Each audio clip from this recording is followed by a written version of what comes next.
अस्सलाम वालेकुम। आज हम पढ़ेंगे इंशाल्लाह, इसको वन शॉट में क्लियर करेंगे इलेक्ट्रोमैग्नेटिज्म। इसके जितने भी फार्मूलाज है, जितने भी आइडियाज़ है आपके सामने शेयर किए जाएंगे।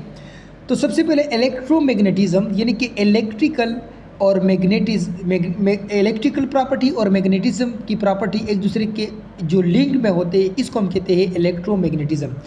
सबसे पहले इलेक्ट्रोमैग्नेटिज्म को समझने से पहले हम समझते हैं magnet. Magnet is an object or material which having a magnetic field. तो मैग्नेट एक ऑब्जेक्ट होता है या एक मटेरियल होता है which having a magnetic field, जिसका अपना एक फील्ड होता है। लाइक चार्ज का फील्ड था इलेक्ट्रिक फील्ड और इस मैग्नेट का अपना फील्ड है मैग्नेटिक फील्ड। अब ये मैग्नेटिक फील्ड क्या होती है? ये एक इलेक्ट्रिक फील्ड की तरह इमेजिनरी लाइन होती है from magnet which can pull और पुश अदर मटेरियल। ये आपके पास इमेजिनरी लाइन होती है मैग्नेट की, और जो मैग्नेट से निकल रही है, जो पुल करता है या पुश करता है दूसरे ऑब्जेक्ट को, निकल ETC वगैरह।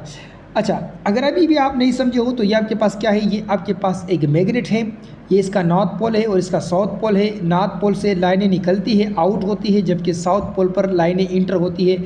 ये जो लाइनें हैं, this is called magnetic field. Magnet characterise by only this, इसके सिवा यह कुछ भी नहीं है। तो मैग्नेट जो कैरेक्टराइज्ड है, जिसको हम पढ़ते हैं, एक अपनी इसकी फिजिक्स के अंदर इसकी अपनी ब्रांच है। ये किस वजह से है? इस मैग्नेटिक फील्ड की वजह से। अगर मैग्नेट का मैग्नेटिक फील्ड नहीं होता तो मैग्नेट कुछ भी नहीं, ये खाली पत्थर है। ठीक है, खाली पत्थर है। इसके लिए आप मकान बनाने के लिए इस्तेमाल करो। ठीक है।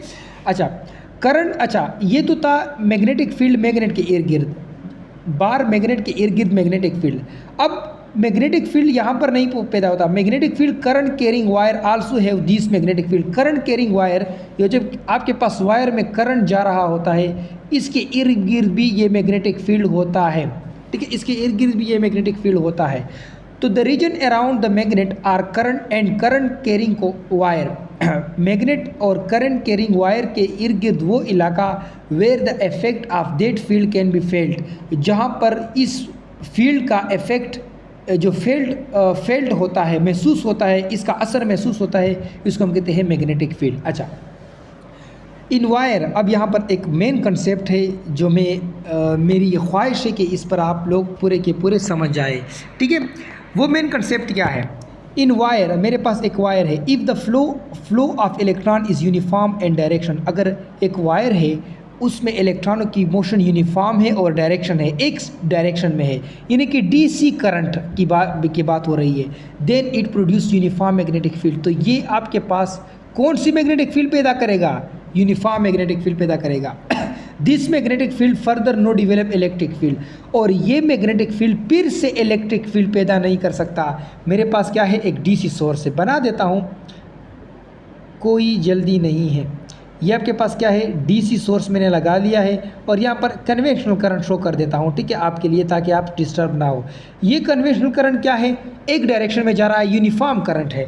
अब ये यूनिफॉर्म करंट अपने इर्द गिर्द मैग्नेटिक फील्ड बनाएगा, this is called magnetic field. और ये मैग्नेटिक फील्ड फिर इलेक्ट्रिक फील्ड नहीं बना सकता। अब ये मैं ऐसे क्यों कह रहा हूँ, क्यों, अब समझते हैं।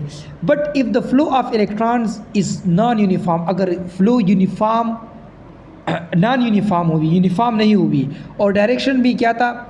यूनि डायरेक्शन था, यानी कि AC करंट की बात हो रही है, तो मैग्नेटिक फील्ड जो प्रोड्यूस होगा वो चेंजेस होगा, और चेंजेस मैग्नेटिक फील्ड प्रोड्यूस करता है इलेक्ट्रिक फील्ड को, फिर ये इलेक्ट्रिक फील्ड प्रोड्यूस करता है मैग्नेटिक फील्ड को, और ये सिलसिला जारी रहेगा। यानी यहाँ पर मैंने फिर क्या कर दिया? यहाँ पर AC सोर्स लगा दिया। अब AC सोर्स क्या होता है? ये अल्टरनेटिंग होता है। तो यहाँ पर क्या होता है?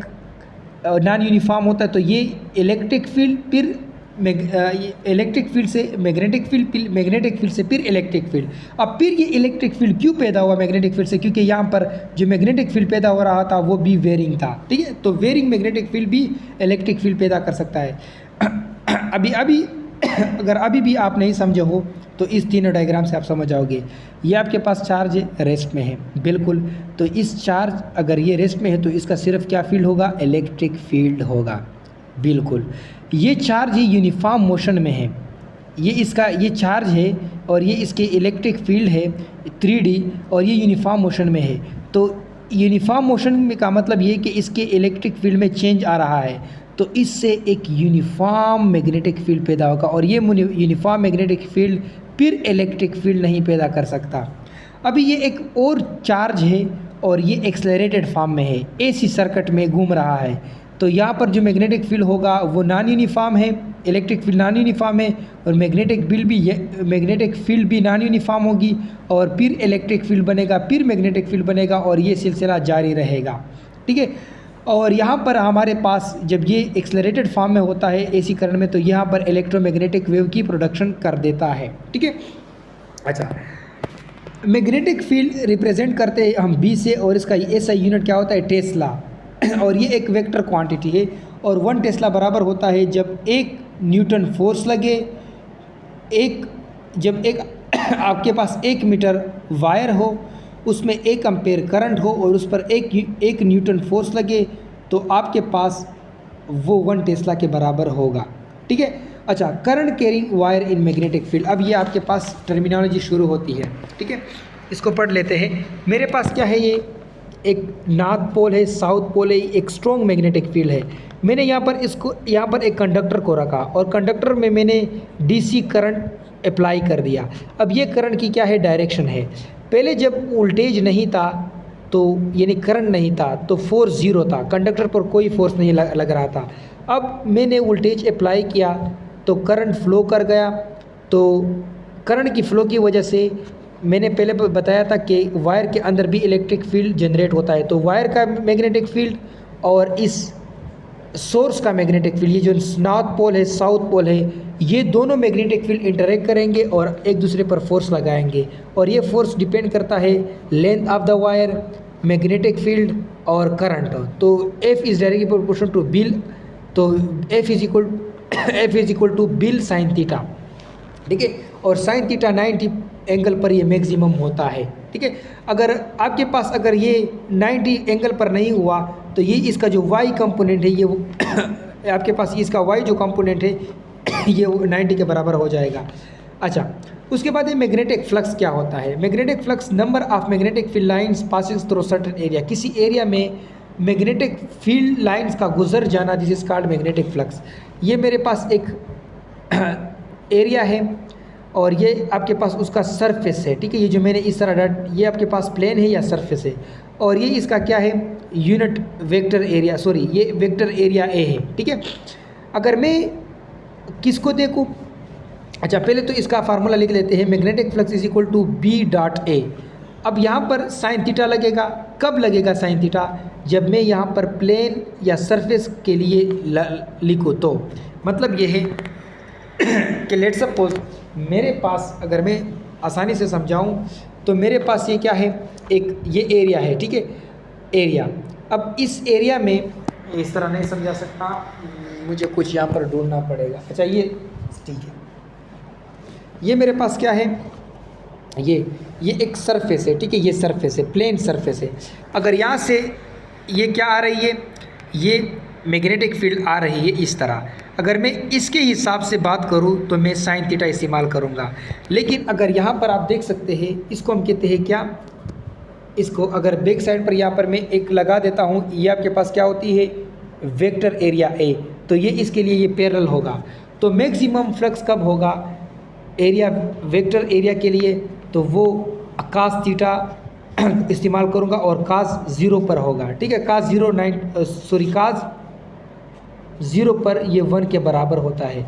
और अगर मैं प्लेन की बात करूंगा तो साइन थीटा इस्तेमाल करूंगा और 90 पर ये मैक्सिमम होता है। अब इसका यूनिट क्या है, मैग्नेटिक फ्लक्स का यूनिट है वेबर, और 1 वेबर बराबर होता है 1 टेस्ला डॉट मीटर स्क्वायर के।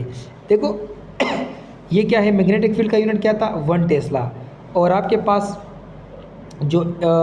पास जो एरिया है और उसका यूनिट क्या है, मीटर स्क्वायर है। तो 1 वेबर 1 टेस्ला मीटर स्क्वायर के बराबर है। और टेस्ला किसके बराबर है, हमने पढ़ा था, टेस्ला बराबर है न्यूटन एम्पेयर मीटर। तो आपके पास 1 वेबर, टेस्ला की जगह ये लिखो, ये कट हो जाएगा, तो 1 weber is equal to newton metre per ampere. और 1 वेबर आपके पास 10 की पावर 8 मैक्सवेल के बराबर है, और 1/10 एम्पेयर के बराबर होता है। ये कुछ आपके लिए ज़रूरी है। अच्छा, इसको हम इस तरह भी लिख सकते हैं कि tesla is equal to weber metre inverse. ठीक है, इसको इस तरह भी लिख सकते हैं। अच्छा, अब हम आते हैं, ठीक है, अब हम आते